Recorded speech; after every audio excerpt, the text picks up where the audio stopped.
रीति रिवाज के हिसाब से हमारे आदित्य भाऊजी के लिए एक हीरे की अंगूठी जरूर ले लीजिएगा। देखिए, हम एक काम करते हैं, इसे लेकर हम ना पास के सोनार के पास जाते हैं और देखते हैं कि इसकी कितनी कीमत आएगी। साखर पूरे से पहले ही आदित्य भाऊजी और स्वरा को मिल लेना चाहिए। एक दूसरे के साथ पूरी जिंदगी बितानी है, एक दूसरे को जानना पहचाना भी जरूरी है कि नहीं? बिल्कुल सही है तुम्हारी बात। स्वरा तो मैं हूं, पर आप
जी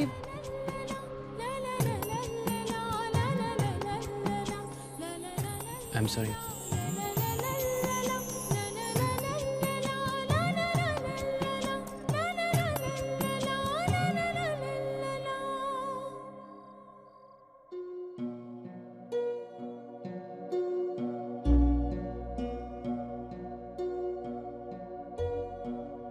आई चाह।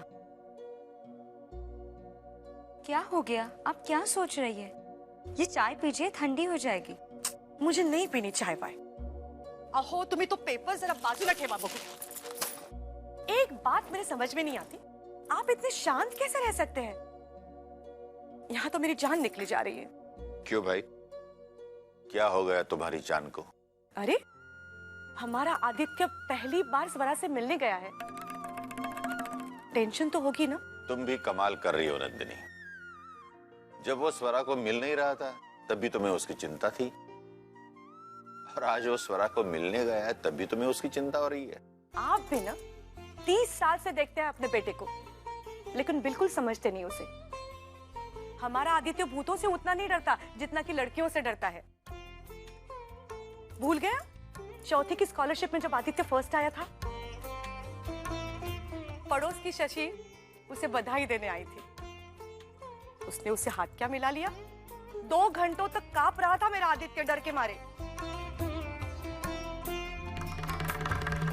अब आप ही बताइए, ऐसा लड़का जब खुद होकर एक लड़की से मिलने गया है तो माँ को टेंशन तो होगी ना?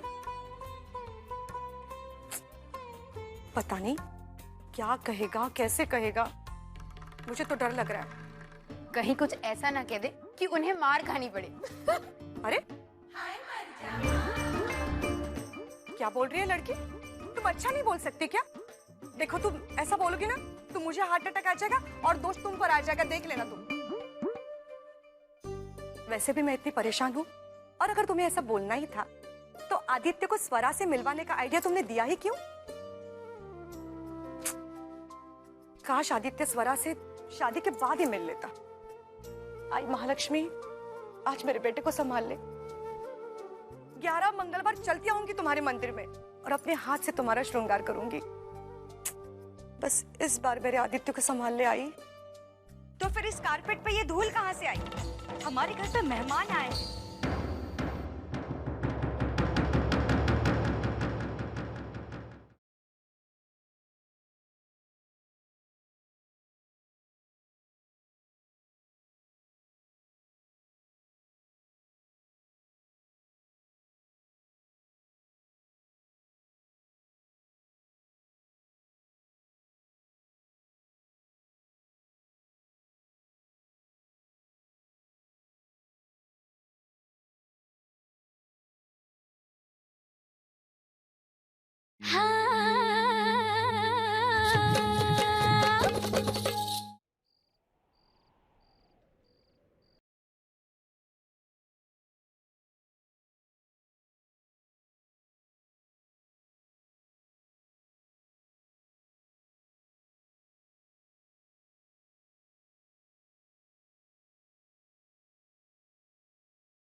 ये लैंड एने है।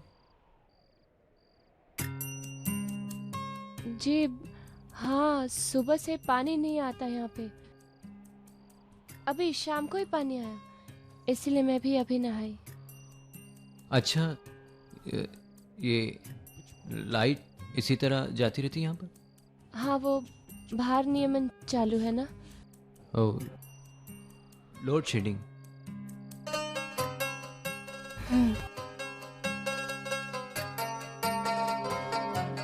अब वैसे आप चाहे तो अंदर चल के बैठ सकते हैं। मतलब मैं समझा नहीं। वो घर में आई बाबा नहीं है ना, इसीलिए। ओह नहीं, कोई बात नहीं, मैं यहाँ ठीक हूँ। अरे नहीं, पर आप ऐसे कितने देर तक बाहर खड़े रहेंगे? आप चल के अंदर बैठिए ना, आई बाबा बस आते ही होंगे। नहीं, मैं चलता हूँ। आई इंतजार करी होगी ना, फिर बाद में आऊँगा मैं।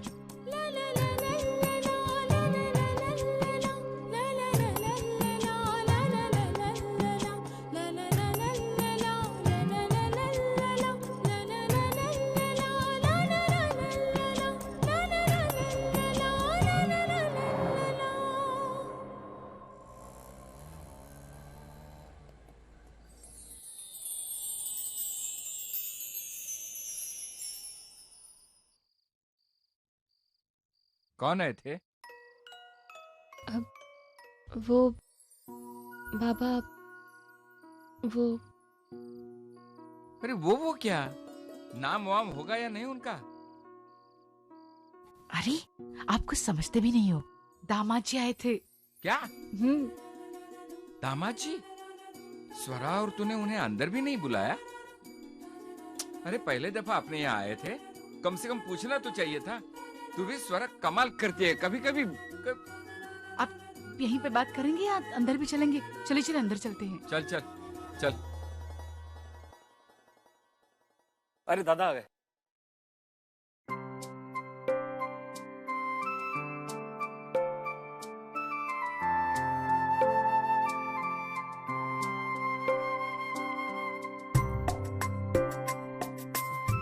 क्या हुआ? आप सब लोग मुझे इस तरह क्यों देख रहे हैं? दादा, आपकी पहली मुलाकात कैसी थी? हाँ बता ना, क्या हुआ? क्या हुआ वहाँ? स्वरा से बात हुई तुम्हारी? क्या कहा उसने? सुबह पानी नहीं आया था वहां पर, इसलिए उसको शाम में नहाना पड़ा। क्या तुमने पहले मुलाकात में ये कहा? अच्छा छोड़ो, और कुछ कहा कि नहीं? हाँ, वहां अक्सर लाइट चली जाती है। बाबा, वो एरिया पाटिल साहब के अंडर आता है, हमें उनसे बात करनी पड़ेगी। नंदिनी, आपने इसे अपनी होने वाले बहू से मिलने भेजा था या पार्टी मीटिंग में भेजा था? आता तुम्हीच बघा, मुझे तो कुछ समझ में नहीं आ रहा है। लोड शेडिंग, पानी, बिजली, पहली मुलाकात में लड़की से भला कोई ऐसी बातें करता है? पता नहीं क्या क्या बोलकर आया है। आई महालक्ष्मी, क्या जोड़ी बनाई है तूने। ये भाऊजी एक कलाकार है और ये स्वरा उनसे 4 कदम आगे। बस सिर्फ आज की रात, कल से हमारी स्वरा की किस्मत बदल जाएगी। स्वरा उस घर की बहू बन जाएगी। उसके नसीब में अच्छा पति, अच्छा घर लिखा है, तो उसे मिलना ही होगा। परशुराम, ये तुम अच्छा नहीं कर रहे हो।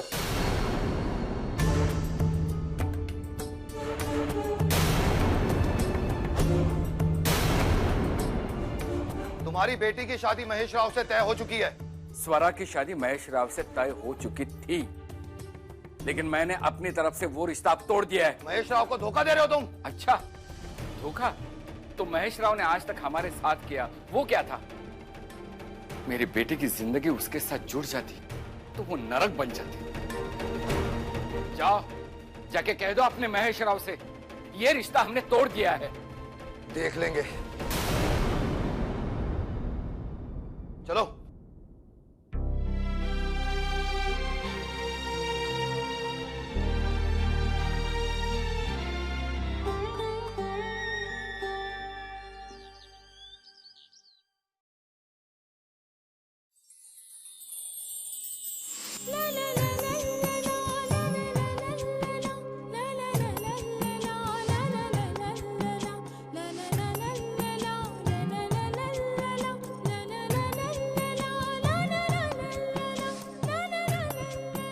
तेरे बाबा भी ना एक चीज संभाल के नहीं रखते, और फिर कहीं बाहर जाना हो ना तो मेरे पीछे पड़ जाते, मंजूरा ये ढूंढ के दो, वो ढूंढ के दो। बस ये सब आदतें तूने बिगाड़ी है। अब स्वरा, तूने उनका बटवा देखा है क्या? स्वरा, मैं तुमसे बात कर रही हूँ, कहाँ खो गई? हे आई महालक्ष्मी, तूने बाप बेटी की जोड़ी ना एकदम अजीब ही बनाई है, सच्ची। लगता है वो लोग आ गए। तू अभी तक तैयार भी नहीं हुई। मैं बस अभी आती हूँ। आई आप चलिए, मैं आई। अच्छा ठीक है, जल्दी आना।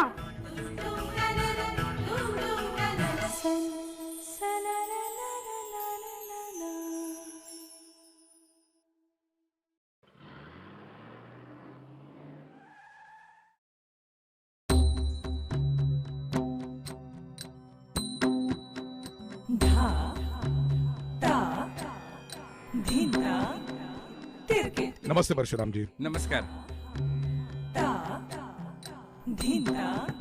चलिए रागिनी राजे देशमुख, एक और बार बड़ी बहू होने का फर्ज अदा कीजिए। एक और बार झूठी मुस्कान और एक और बार झूठा नाटक।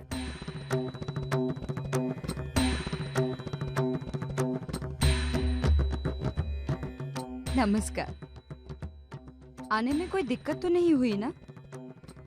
नहीं वो, अरे हाँ, मैं तो भूल ही गई थी।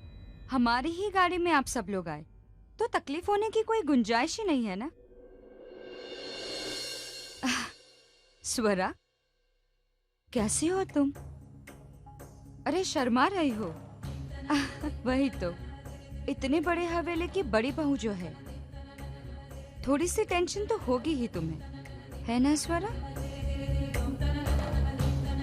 लेकिन तुम्हें फिक्र करने की कोई जरूरत नहीं, मैं हूं ना तुम्हारे साथ। मैं तुम्हारी सारी चिंता दूर कर दूं। या आत्मतया या आइए परशुराम जी। हरी, हरी जी वेनी साहब। हरी, तुम जानते हो ना कि आई साहब को गंध जरा भी पसंद नहीं है। तो फिर इस कारपेट पे ये धूल कहाँ से आई? हमारे घर पे मेहमान आए हैं।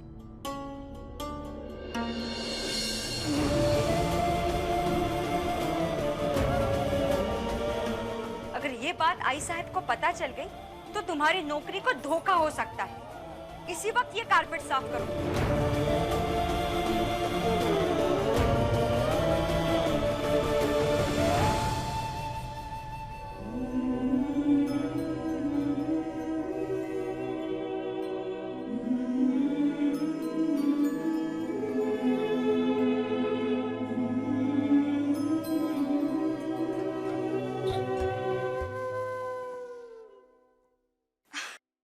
माफ कीजिएगा, वो क्या है ना कि आई साहब को धूल जरा भी पसंद नहीं, वो भी खास करके आज के दिन, क्योंकि आप लोग आने वाले थे। इसीलिए आई साहब ने सबको बिल्कुल सतर्क रहने के लिए कहा था। अरे तुम्ही उभे काय, चला या ना।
अरे जगन्नाथ,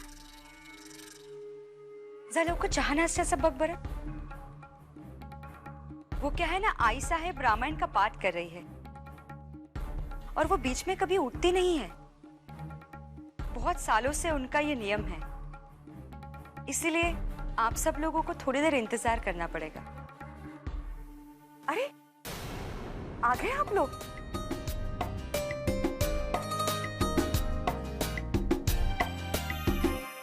भाई साहब, आप तो रामायण का पाठ कर रहे थे। हाँ, बीच में छोड़कर आई। मेरे घर की लक्ष्मी मेरे दरवाजे पर दस्तक दे रही है और मैं पूजा घर में भगवान को ढूंढूं।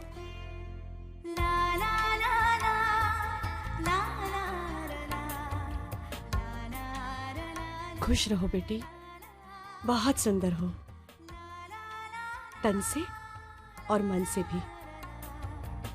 नहीं बहू, अभी ठीक से घर में आई भी नहीं है और आज प्रभु रामचंद्र की अहमियत भी कम हो गई है, तो फिर तुम क्या चीज हो?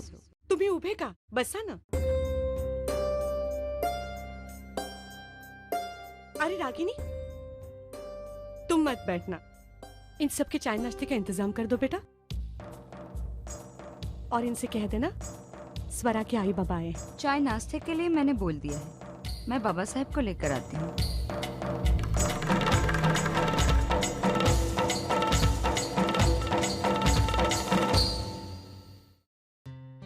सत श्री अकाल जी। मेरा मतलब है नमस्ते जी। कैसे हैं आप लोग? नमस्कार नमस्कार। नमस्ते। जीते रहो बेटा, खुश रहो। अरे आप लोग क्यों खड़े हैं, बैठिए ना। बैठो बेटा, बैठिए।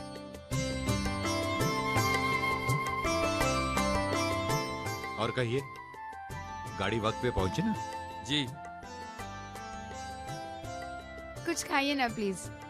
आप पहली बार हमारे घर आए हैं, मिठाई तो लीजिए ना। लीजिए लीजिए ना। लो बेटा।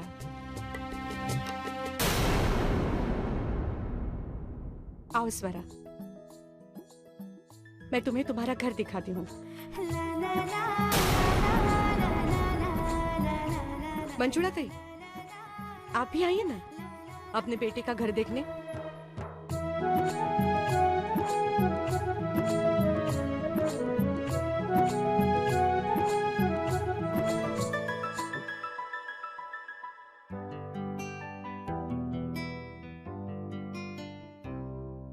स्वरा, ये तस्वीर पाती है?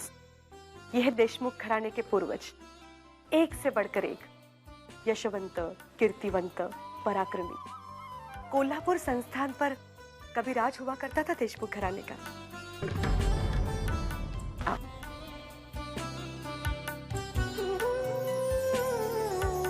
लोग इनके बड़प्पन की कस्में खाते थे। सिर्फ महाराष्ट्र राज्य ने नहीं, पूरे देश ने देशमुख घराने की इस वैभवशाली परंपरा का हमेशा सम्मान किया है। अरे मैं भी बोलती जा रही हूँ। बेटा, कैरी से बना आवड़ता तुला? कच्चे आम का शरबत अच्छा लगता है ना तुम्हें? रागिनी, मैंने इसके लिए कच्चे आम का पन्ना बना के रखा है, लेकर तो आना।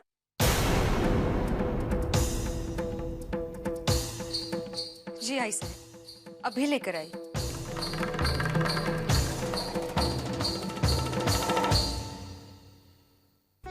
और ये है राजाराम राजे देशमुख, इस घराने के मूल पुरुष।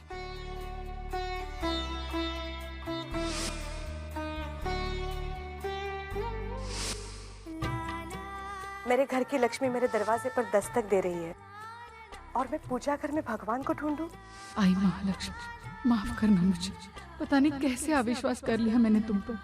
कैसे ये मान लिया कि तू मेरी बच्ची के लिए सही वर नहीं चुनेगी। अरे आई, तुमने तो मेरी उम्मीदों से बढ़कर सब कुछ दिया है मेरी बच्ची के लिए।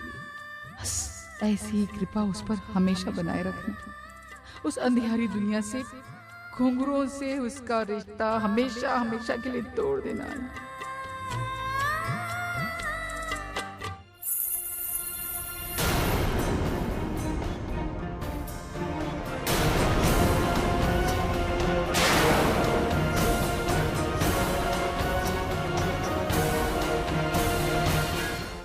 तेरे साथ में कौन कौन सी लड़कियां कहां कहां धंधा कर रही है कोल्हापुर में? शिवांता गायकवाड़, बिजली सातारकर और कौन? स्वरा,